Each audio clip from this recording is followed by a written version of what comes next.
जिला में भारतीय जनता पार्टी की ओर से इस प्रेस वार्ता में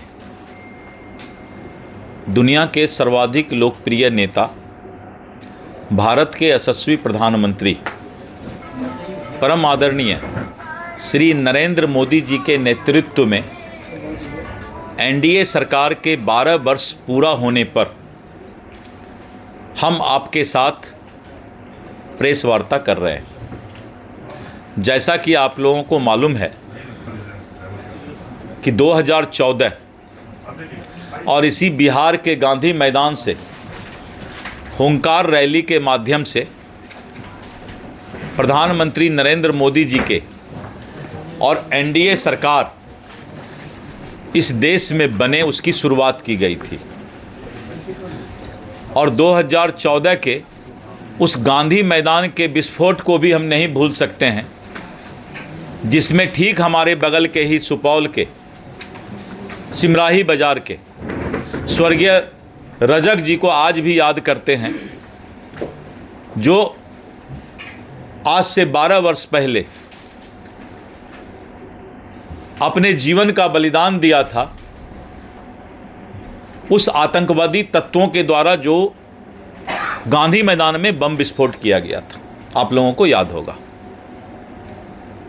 और इतनी बड़ी कुर्बानी के बाद डॉक्टर श्यामा प्रसाद मुखर्जी, पंडित दीनदयाल उपाध्याय, अटल बिहारी वाजपेयी, लाल कृष्ण आडवाणी, ऐसे सरीखे के हमारे नेतृत्वकर्ता, जिन्होंने दिन रात सींच कर जनसंघ काल से भारतीय जनता पार्टी को इस देश में और उसके विचारधारा को मजबूत करने का काम किया, आज प्रधानमंत्री श्री नरेंद्र मोदी जी के नेतृत्व में 12 वर्ष का कार्यकाल एनडीए सरकार पूरा कर रही है। और ये 12 वर्ष का कार्यकाल जो 12 वर्ष पूरा हुआ है, बेमिसाल है। पूरे दुनिया के अंदर आज तक जितने भी नेतृत्वकर्ता बने, आज प्रधानमंत्री श्री नरेंद्र मोदी जी की लोकप्रियता पूरे दुनिया में नंबर 1 है। आपको याद होगा कि जब प्रधानमंत्री श्री नरेंद्र मोदी जी भारत के प्रधानमंत्री बने तो उन्होंने पूरे देश के अंदर सभी गरीबों का जनधन योजना के तहत जनधन खाता खुलवाने का काम किया। और ये जनधन जो हमारा खाता खुला, उस समय बहुत से विपक्षी लोगों ने इस बात को प्रचारित करने का काम किया कि मोदी जी जिस गरीब के पेट में रोटी नहीं जा रहा है और उसका जनधन खाता खुलवाने का काम कर रहे हैं, बैंक में खाता खुलवा रहे हैं। ये आपको याद होगा। इसका बहुत विरोधी पक्ष ने विरोध करने का काम किया था, लेकिन शायद उस समय उन्होंने श्री नरेंद्र मोदी जी के आगे के सोच को नहीं समझ पाया। और उसके बाद ये भी आपको याद होगा कि इस देश का पूर्व प्रधानमंत्री राजीव गांधी ने कहा था कि जब हम दिल्ली से 100 रुपया भेजते हैं तो 10 रुपया जो है गांव तक, गरीबों तक पहुंचता है। प्रधानमंत्री श्री नरेंद्र मोदी जी ने जनधन खाता के माध्यम से गरीबों का अकाउंट खुलवाकर, और आज बिचौलियों का जो खेल चल रहा था, अब डीबीटी के माध्यम से direct benefit transfer, direct beneficiary transfer, और डीबीटी के माध्यम से अब केंद्र से जो 100 रुपया चलता है गरीब के खाते में, चाहे वो किसान सम्मान निधि हो, चाहे वो किसी तरह का पैसा हो, अब राज्य सरकार भी इसका उपयोग शुरू कर दिया डीबीटी का, और अब सीधे वहां से पैसा चलता है और गरीब के खाते में पूरा का पूरा पैसा पहुंचता है। तो जब जनधन खाता खुल रहा था तो विपक्ष ने बड़ा मजाक उड़ाया कि मोदी जी गरीब का बैंक में खाता खुलवा रहे हैं। बैंक का क्या काम गरीब को। लेकिन अब विपक्षियों को यह समझ में आया कि मोदी जी ने गरीबों का खाता खुलवाकर कितना बड़ा काम किया कि जो राजीव गांधी बोलते थे कि 100 रुपया में 10 रुपया जाता है, आज 100 का 100 रुपया गरीब के खाता में पहुंच रहा है। और मित्रों, आपको याद होगा कि जब मोदी जी तीसरी बार शपथ ले रहे थे तो उन्होंने वादा किया था कि हम किसानों के लिए किसान सम्मान निधि किसानों के खाते में भेजेंगे। और तीसरी बार प्रधानमंत्री बनने के बाद सबसे पहला संचिका फाइल उन्होंने दस्तखत किया तो वो किया किसान सम्मान निधि। और सरकार के लिए गरीब किसान, युवा, महिलाओं को उन्होंने कहा था कि 4 वर्ग हैं, 4 जाति हैं, और उसी में उन्होंने किसानों को सम्मान निधि देना शुरू किया। और मित्रों, आज प्रधानमंत्री मोदी जी के नेतृत्व में पूरे देश के अंदर 22 राज्य में एनडीए की सरकार चल रही है। अगर आप भारत के नक्शा को देखेंगे तो चारों तरफ भगवा ही नजर आता है, एनडीए ही नजर आता है। तो ये उनके नेतृत्व का कमाल है। मैं एक छोटा सा उदाहरण देना चाहूंगा। अभी बंगाल का चुनाव हुआ, आपने देखा कि किस तरह से ममता बनर्जी एसआईआर का विरोध की, जिस तरह से राहुल गांधी और उसके चट्टे बट्टे बिहार में चुनाव के पहले एसआईआर का विरोध किया। एसआईआर की सबसे पहली शुरुआत बिहार से हुई और बिहार में भी राहुल गांधी ने और उसके लोगों ने एसआईआर का विरोध किया। बाद में ममता बनर्जी ने इसका विरोध किया। क्यों विरोध किया? क्योंकि बांग्लादेशी घुसपैठ, जो कि इस देश में एक तो घुसपैठ किया था, ऊपर से यहां के लोगों का हिस्सा लेने का काम कर रहा था। और ऐसे घुसपैठियों को चिन्हित करने का काम एसआईआर के माध्यम से हो रहा था। तो ममता बनर्जी को लगा कि ये विदेशी घुसपैठ का जो वोट बैंक है उनका समाप्त हो जाएगा। इसलिए आपने क्या देखा कि ममता बनर्जी बंगाल से लेकर सुप्रीम कोर्ट तक और जंतर मंतर तक जो है नाटकबाजी करना शुरू कर दी। लेकिन बंगाल की जनता ने ममता बनर्जी को पहचान लिया। जिस तरह से तृणमूल कांग्रेस का गुंडागर्दी बंगाल के धरती पर चल रहा था, आपने देखा होगा कि जब चुनाव के बाद भाजपा की भारी बहुमत की सरकार बनी तो वहां के लोगों के बीच ऐसा खुशहाली का माहौल था जैसे लग रहा था बंगाल एक बार फिर से आजाद हुआ है।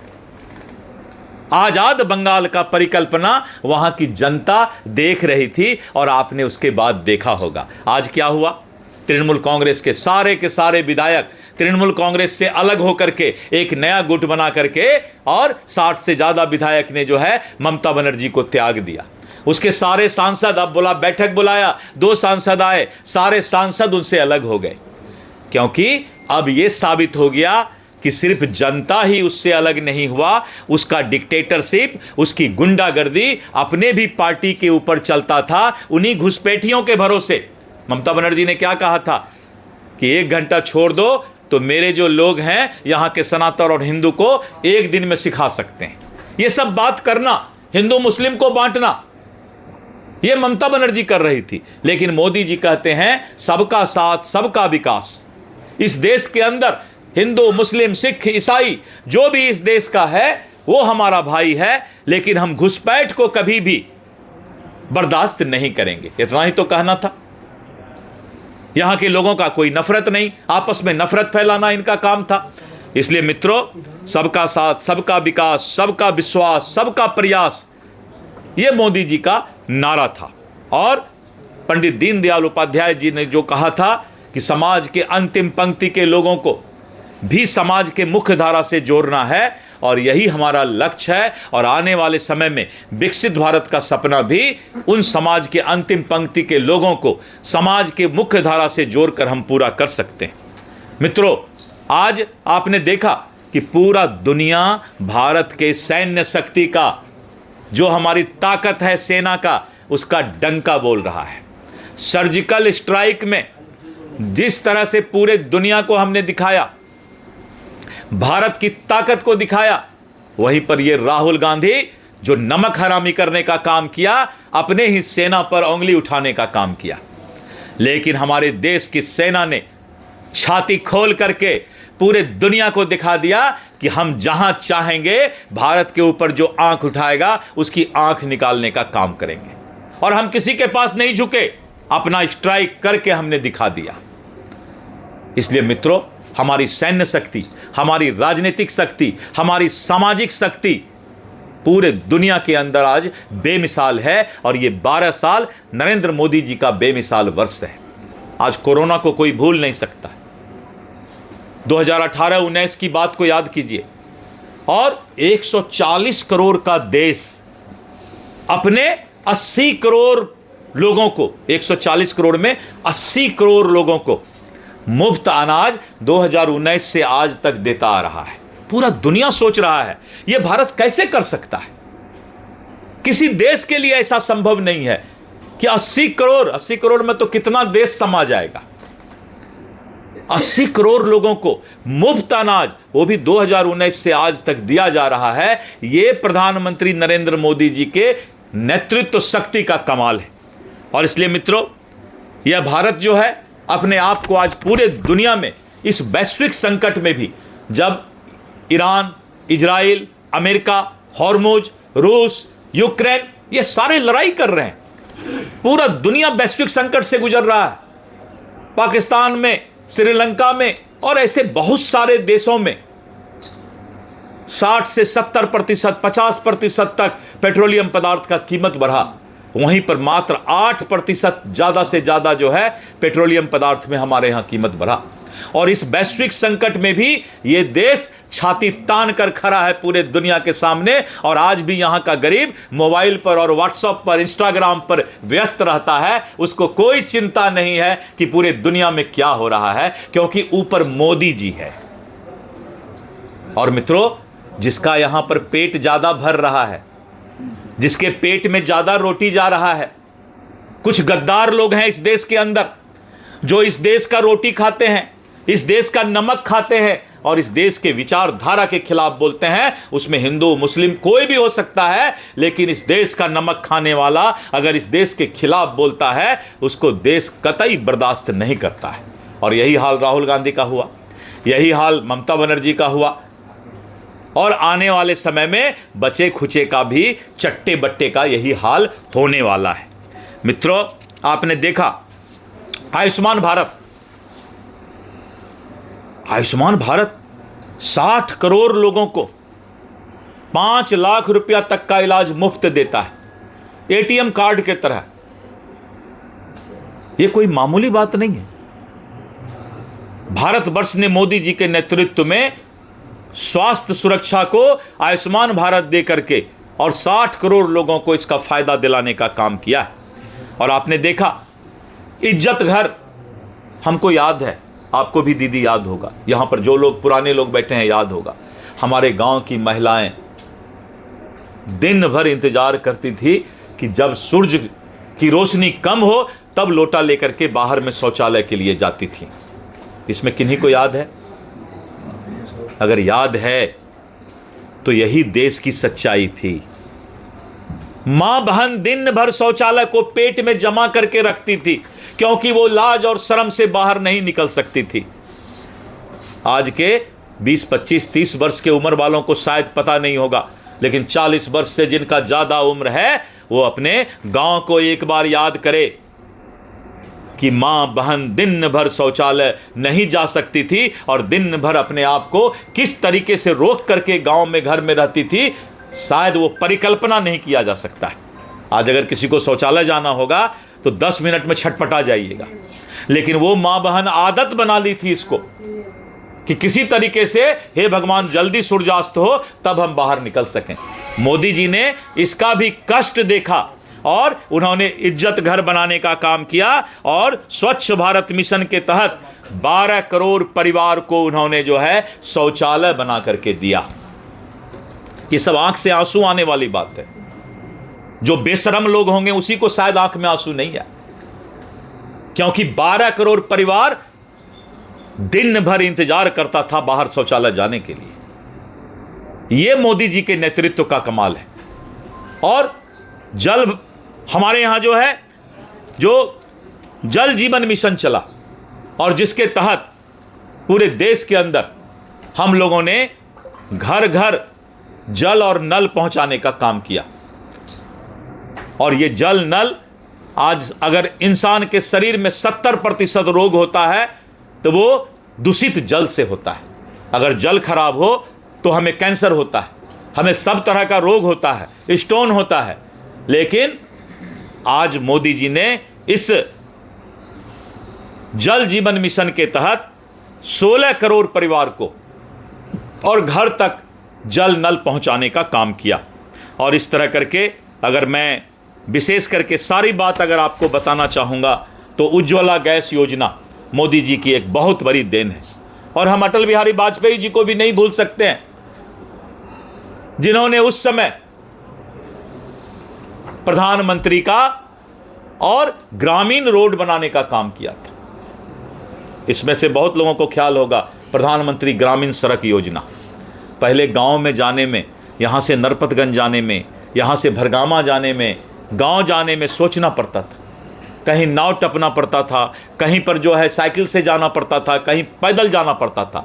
लेकिन आज एक एक गांव का रोड अगर आप जाइए तो गांव तक रोड पहुंच गया है। ये अटल बिहारी वाजपेयी जी का सपना था, ये और किसी का नहीं था।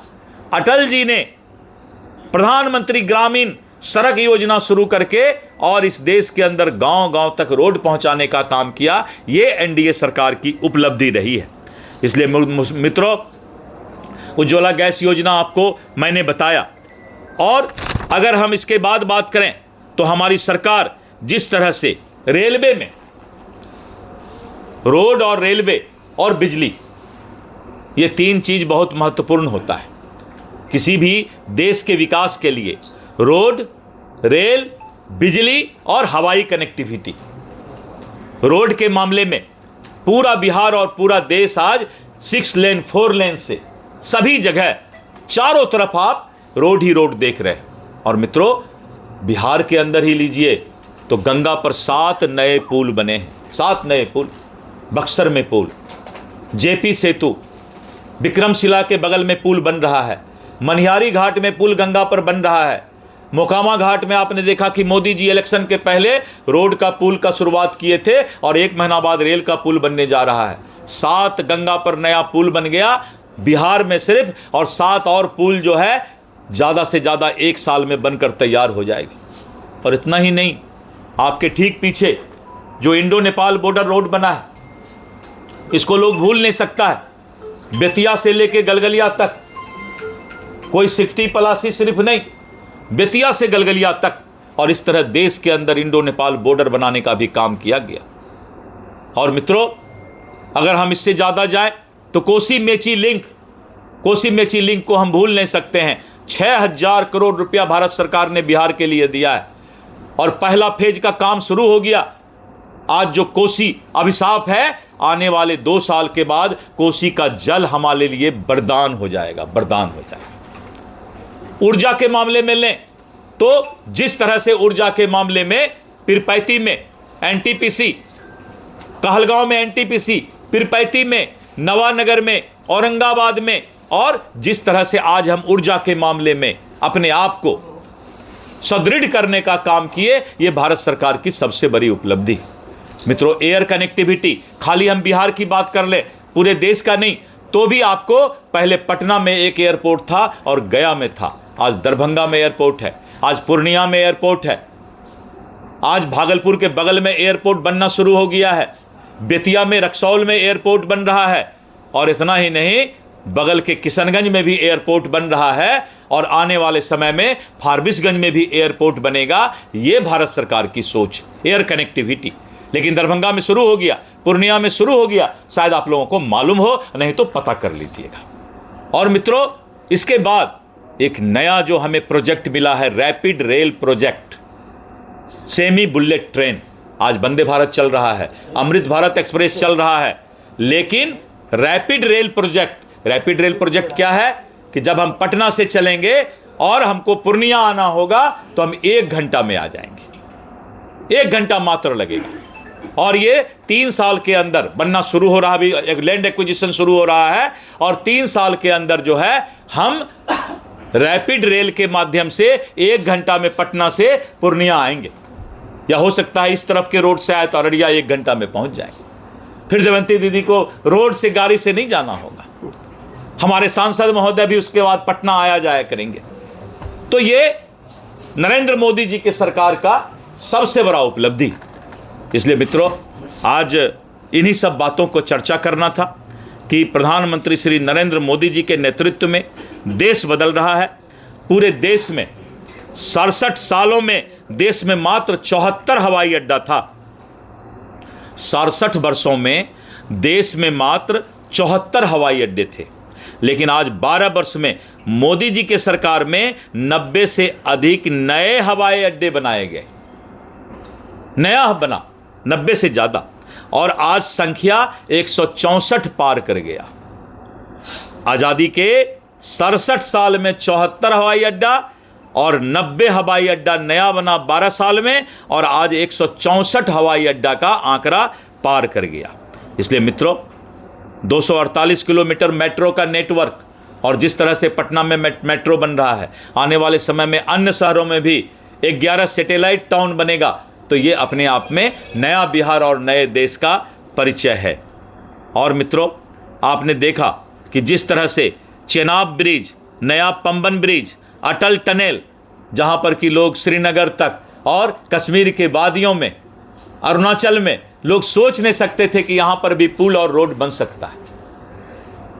जिस अरुणाचल के वादियों में जाने में 19 घंटा 20 घंटा लगता था, अब 6 घंटा 7 घंटा में हम लोग वहां नए पुल से और नए रोड से पहुंच सकते हैं। पूरे दुनिया को यह मालूम हो गया कि भारत आज आगे बढ़ रहा है। और इस तरह करके हम लोगों ने 12 वर्ष में जो गुलामी की मानसिकता से मुक्ति पाने का काम किया है, और इंडिया गेट पर जो हमारा रोड था उसका नाम कर्तव्य पथ और राज्य पथ रखने का नाम किया गया। गुलामी के प्रथा से हम लोग दूर हो रहे हैं और हम लोगों ने राजपथ और कर्तव्य पथ रखने का नाम किया है। ये बहुत बड़ी बात है। और मित्रों, 12 साल में 23 नए एम्स खुले हैं। 12 साल में मोदी जी के शासनकाल में 23 नए एम्स मेडिकल कॉलेज को मंजूरी दी गई है, और मिशन इंद्रधनुष के तहत 5.4 करोड़ से ज्यादा बच्चों को मुफ्त टीकाकरण किया गया है। इस तरह देश आगे बढ़ा है। अंडमान निकोबार के 21 द्वीप का नाम पहला बार है परमवीर चक्र विजेताओं के नाम से रखा गया है। देश हमें देता है सब कुछ, हम भी तो कुछ देना सीखें। और इस तरह 12 वर्ष के कार्यकाल में नरेंद्र मोदी जी के सरकार में जो उनके नेतृत्व में जो देश